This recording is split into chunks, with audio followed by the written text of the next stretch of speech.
Festival on March 7th, 2020 at the McPherson Government Complex. The festival will have vendors, food, a car show, a kids zone, live entertainment, pie eating contest, and all things strawberry. All to also raise funds to build a Habitat home for a family in our community. Check out the website, habitatocala.org, and follow the link. The Habitat for Humanity Strawberry Festival is Saturday, March 7th, with breakfast served at 7:30. Free admission, $5 parking. See you there. Partly sunny and nice today, high 75 to 79. Tonight, clear and cooler, low 46. Sunshine and cool tomorrow, high 67. A moonlit sky tomorrow night, low 48. Sunday, partly sunny and nice, high 71 to 74. Monday and Tuesday, turning out mostly cloudy. High Monday, 75 to 77. High Tuesday, 79 to 82. From the Florida Weather Center. Looking forward to the weekend? Join us Friday at 9:30 when Scotty Plate with 12 Rounds Boxing Gym will be Adam's guest. You will learn about the gym, get an invitation to visit, and a gentle reminder that there's only two kinds of people in the world. The one who works out and stays fit, and those who don't. Again, that's Friday at 9:30. It's news to entertain and encourage you to get fit. Pals Ocala Auto Repair fixes all makes and models. Pals makes sure that your vehicle's engine, mechanical, and electrical components are healthy at all times. Pals team would much rather see you drive to their shop for a full checkup than be towed in for a complex repair. Give Pals a call today to schedule your next service appointment. 352-414-2984. What? A nationwide warranty, 36 months or 36,000 miles, whichever comes first? Pals looks forward to servicing you and servicing your vehicle. 352-414-2984. It's Strawberry Festival time again on March 7th, and the Ocala business leaders are going to be there. Stop by their booth and get a free directory of the many trusted businesses that are listed in it. Ocala business leaders have been here in Ocala for over 22 years. So when you stop by, take a moment to chat with us. Then, take a free directory with you. We look forward to meeting you on March 7th at the Strawberry Festival.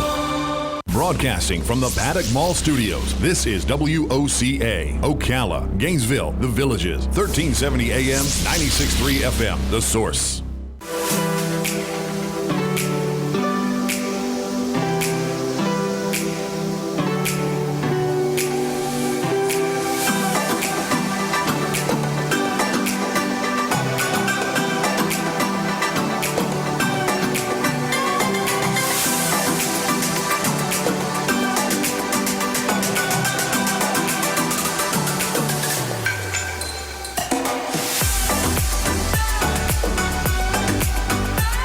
And 96.3 FM, 1370 AM, WOCA, The Source. Yeah, we're back. As we are now 8 minutes past the top of the 10 o'clock hour on this Friday, March 6th, leading ourselves into the weekend. Good show for you here so far as we just wrapped up what was a busy 9 o'clock hour as we had Martin Suter in the studio. Talk a little bit about there and some technology and some stuff going on within what was it? Lightning strikes, I think, was the topic there. Nonetheless, as also we had at the bottom of the 9 o'clock hour, we had 12 Rounds Boxing. We had Scotty, the owner of 12 Rounds Boxing, Scotty Plate. We talked some good stuff there that they're doing for the community and what he's got going on with his business. And we ran a little bit with time there, but we had some good stuff we were talking about, and that usually happens with the conversation. A little shout out to Dan. I'm going to get better at that nonetheless. As for more information on 12 Rounds Boxing, you can give them a call at the office, 352-575-9990. And also with their mentioning of the Junior Olympics and everything, they're still looking for sponsors. So if you'd like to find out more information about that, again, it's 575-9990. And for those who are looking maybe to get into some fitness and boxing, you can find them at 200 Southeast County Highway 484 in Ocala. So 12 Rounds Boxing, as there was some good stuff we were touching on there. And then before the top of the 10 o'clock hour, we were talking about something interesting, as it is something that responsive with the new year, the new decade, in lieu of 2020. With today's technology and the expectations of how much we use technology as a public, it is the National Day of unplugging. And its purpose is to encourage people to take a holiday from technology for all kinds, from all stretches, from all ages. And with that in mind, there was a new survey that is being released by True Software that examines how people feel about using a mobile phone in the workplace. As we talked to Joe Boyle, the ideas behind a lot of workplace issues with use of phone and phone use, as Joe Boyle talked about. He's the CEO and was the CEO of True Software, and he had shared the results of a survey that was taken in lieu of people, and some interesting facts about people in the workplace with distractions of their phones. It says mixing personal with business, 61% of workers are using their phone for work. And it says as far as attention deficit, 1 in 6 workers stop to respond to alerts on their phone. And 28% of 18 to 34-year-old workers have 6 or more apps on their phones set up to send them alerts throughout the day, which is kind of interesting when you think about the amount. On average, 6 apps or more to let them know alerts. And I guess that would be maybe counting the message apps too, just the regular like iMessage or something. And it says an art of wasting time. It says 69% of 18 to 34-year-olds admit lingering in the so-called hallway or bathroom or on a break to finish what they're doing, to be on their phone before getting back to work. And it's an incredible thing, just thinking about technology and how we use it and how it's part of our day-to-day and all kinds of interesting things like that. But the idea behind the National Unplugging Day was for the idea that it says here that with National Unplugging Day, the holiday consists of a 24-hour period from sundown to sundown. The idea to unplug, unwind, relax, and do things other than using today's technology, electronics, and or social media. And with that was the new study that explores how difficult that may be for some of today's workers and how integral the mobile phone has become to how we work and, so to speak, get things done. And I can tell you that, with what I do with my different jobs, that I use it for 2 of the 3 jobs that I work. I use it nonstop. It's part of everything that has to be done to execute the jobs that I have. But in one of the other jobs, I'm asked to put it away, and every now and then it's that feeling of like, it's over there. But like you do feel like you're missing out on something, right? Like there's something you're going to miss, so to speak, which I imagine is what's involved with the psychology of what it is why we're so attached. And like we were talking about with the applications that are designed the way they are designed on the phone, is that it keeps you addicted in a way, or super engaged, or make you feel like you are missing something, that you need to stay with it. But it's interesting. I know in different facets from people I talk to that it is becoming an issue for the workplace, for a lot of small businesses, for people who have employees who do stay on their phone quite a bit or too much. But it's funny that it is becoming somewhat of an issue for certain people, and then some people it's nothing because they need their phone. But it's whether or not they're distracted or using it actually for work. But nonetheless, it's just kind of crazy to think about altogether.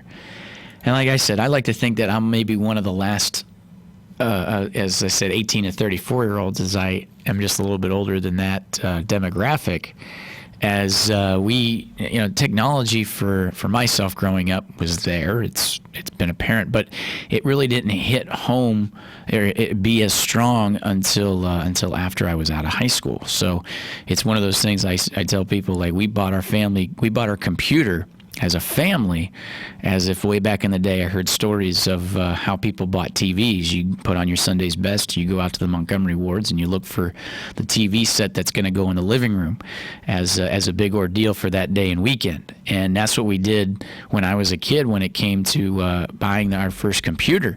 As we went to the store to look at it, Dad got a good deal because they threw in some CD-ROMs to go with it, and dropped the price just to get us situated with it. And then we went and bought it in an office desk, and then put that computer in the family room. So that's where it was, and that was the the dial-up internet, if you will. So then for myself, it wasn't a cell phone until after I was out of high school. Where it was normal not to have a cell phone in high school. Although at the time, though, too, it was pagers or beepers that were popular. But nonetheless, it wasn't to the extent that it is now with our smartphones. And you know what's crazy, too, is I actually used to sell cell phones, and I sold them right in the coming of age of smartphones. The years that I worked to do that was actually the same year the first iPhone came out, and that's actually where BlackBerries were at their peak with the BlackBerry Curve, with the redesign of that had come out and all that stuff. And it's just fascinating to where we're at. That was back in 2006, 2007, or 2007, 2008, and just how that progression took place, and with the smartphones now. And I remember this part of it. It was like, as I was selling them, most people, older folks, didn't want anything touchscreen. They still wanted buttons, which I think is what made the BlackBerry phone so popular still. It's because it had a quartery keyboard. And no one wanted touchscreen. And nowadays, everybody has one. It was just what was coming. It was just what was going to be the norm anyway. And you think about it now and how we use them. It's just incredible where we've come in just 10 years within the technology and our devices in our hands, nonetheless. But crazy anyhow. We're going to roll here with a little bit of a break, and when we come back, the phone lines will be open, 622-9622. I know I had a few callers when we were in the segment there with 12 Rounds Boxing. Give us a call back if there's a question you had. Hopefully I can answer it too, as we did have a couple callers during that segment. The phone lines are open now, 622-9622. Take a little break, and when we come back, we'll talk a little bit more. And then, of course, at the bottom of the 10 o'clock hour, we'll have in to round out the show, Ocala Magazine, as we always do on Fridays. So you're listening to 96.3 FM, 1370 AM, The Source, and we will be back right after this.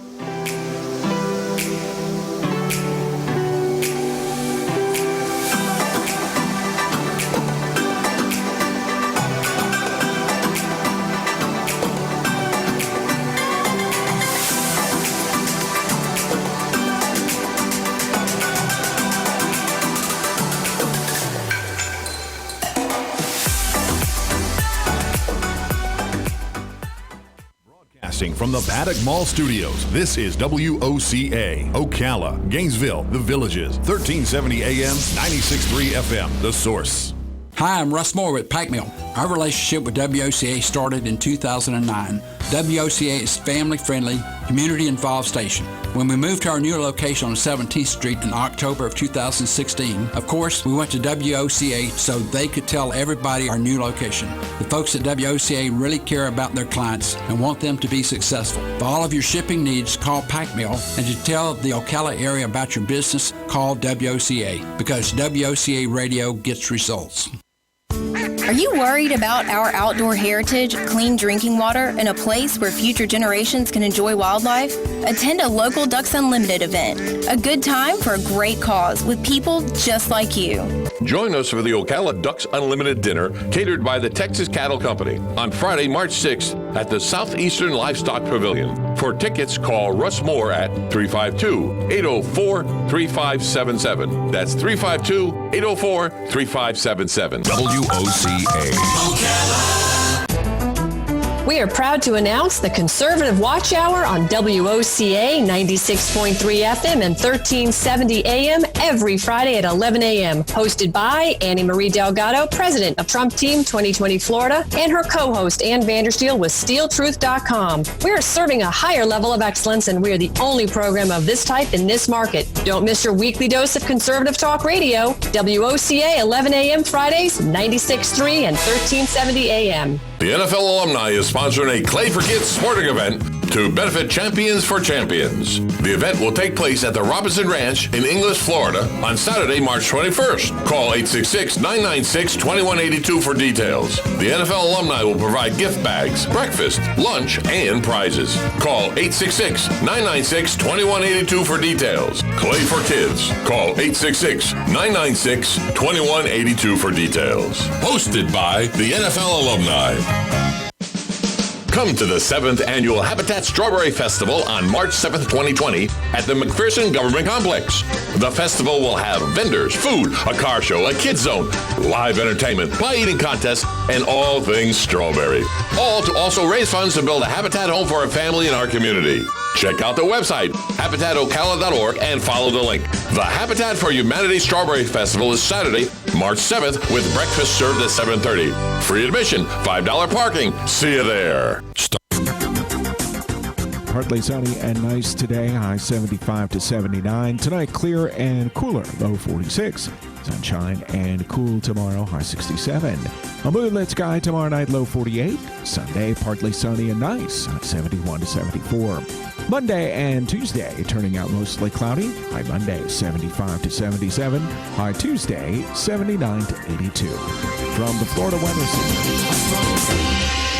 But our flight doesn't leave for 5 hours. Traffic could be bad. Trying to find a parking spot, then the mile walk here could take a while. From parking to boarding and everything in between, it's just better. Gainesville Regional Airport. I'm Scotty, owner of 12 Rounds Boxing, with a personal invite for you to come check out my gym in Ocala, Florida. Open 7 days a week from 10 a to 10 p. Come check us out. Broadcasting from the Paddock Mall Studios, this is WOCA, Ocala, Gainesville, The Villages, 1370 AM, 96.3 FM, The Source.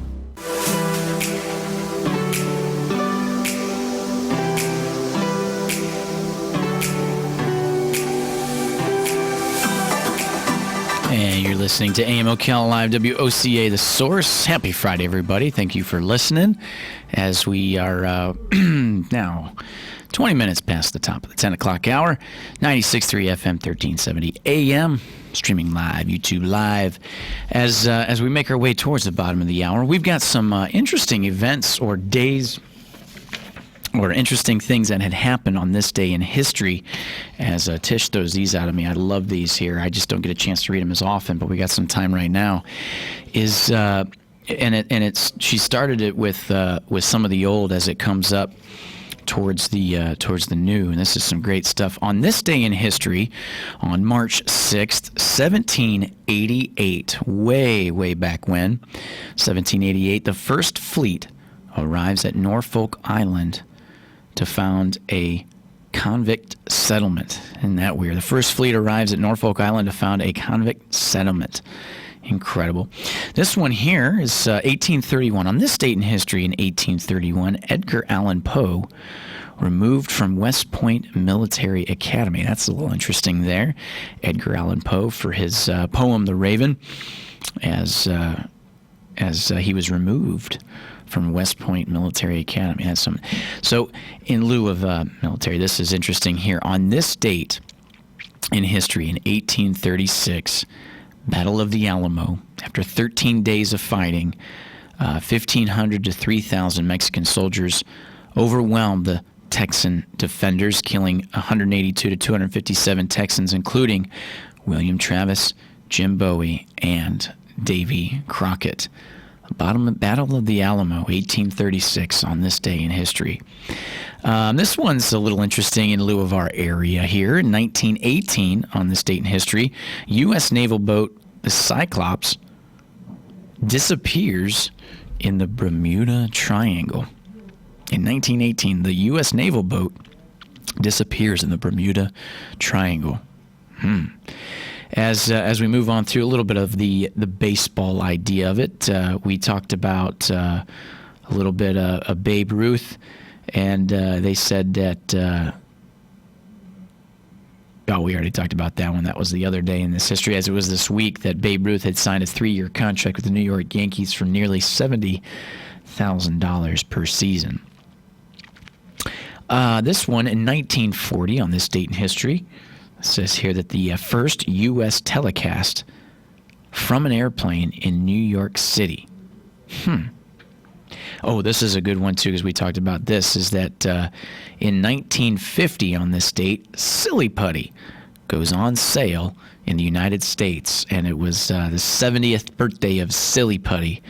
Oh, man, Silly Putty. I remember that as a kid. I don't see it around much anymore.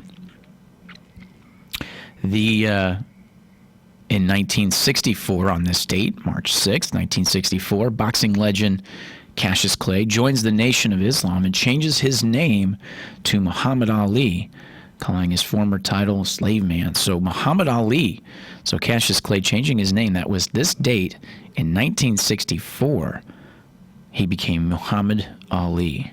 Incredible. That's something. I was always wondering when that was. That was in 1964.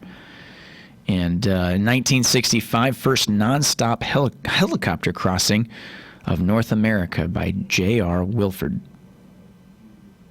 Interesting. First nonstop helicopter crossing. Ooh. This is the one that touches the area, as we were just talking about with Martin Suter there, a little bit of golf, as next week is the Ocala Open at the Candler Hills Golf Course. Next week with On Top of the World, as we had Robert Colin in and Matt Hibbs with the director of golf at On Top of the World, with the expectations of the Ocala Open. And then also this week in Orlando, still in our backyard, is the Arnold Palmer Invitational. Is in 1972, on this date, in 1972, March 6, 1972, Jack Nicklaus passes Arnold Palmer as golf's all-time money winner. On this date in 1972, Jack Nicklaus passed Arnie Palmer as golf's all-time money winner. Incredible. This one's a little interesting here, too, in 1981. On this date in 1981, this date in history, March 6th, 1981, Walter Cronkite signs off as anchorman of CBS Evening News. So it was in 1981 that Walter Cronkite called it quits and hung it up as the anchorman of CBS Evening News. On this date, 1981. Wow. The interesting thing is, in 1985, as we get a little closer to the now, on this date in history, in 1985, Mike Tyson knocks out Hector Mercedes in the first round in his first pro fight. Mike Tyson. So in lieu of, speaking of 12 rounds boxing, in lieu of boxing on this date, March 6th, 1985, Mike Tyson knocks out Hector Mercedes in the first round in his first ever pro boxing fight. Interesting. The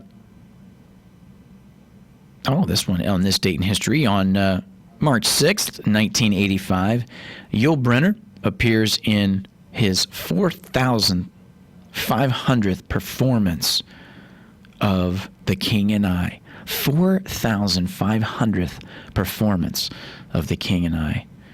And this one here in lieu of a little bit more modern, as we're in the 90s now. On this date in history, in 1995, with a shout out to radio, Howard Stern radio show premieres in Phoenix, Arizona on KEDJ 106.3, 100.3 FM.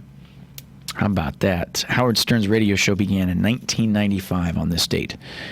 And lastly, as we make our way to the bottom of the 10 o'clock hour, to finish it with, in 2018, on this date, Forbes names Amazon founder Jeff Bezos the world's richest person for the first time at $112 billion, knocking Bill Gates from number 1 to number 2 on this date. In 2018, 2 years ago, March 6th, Forbes named founder Jeff Bezos' worth as the richest person in the world for the first time at $112 billion, knocking Bill Gates from number 1 as to number 2. Incredible. As we make our way towards the bottom of the 10 o'clock hour now, stay tuned, because when we come back, we're going to round out the show like we always do on Fridays with Ocala Magazine and OM Radio as we talk a little bit about what they got going on with the March issue, some good stuff and the guests they bring in. And then, of course, stay tuned at 11 o'clock, as it's the third week running of our 11 to noon Conservative Watch Hour. Yep. Stay tuned for that. You're listening to 96.3 FM, 1370 AM, The Source.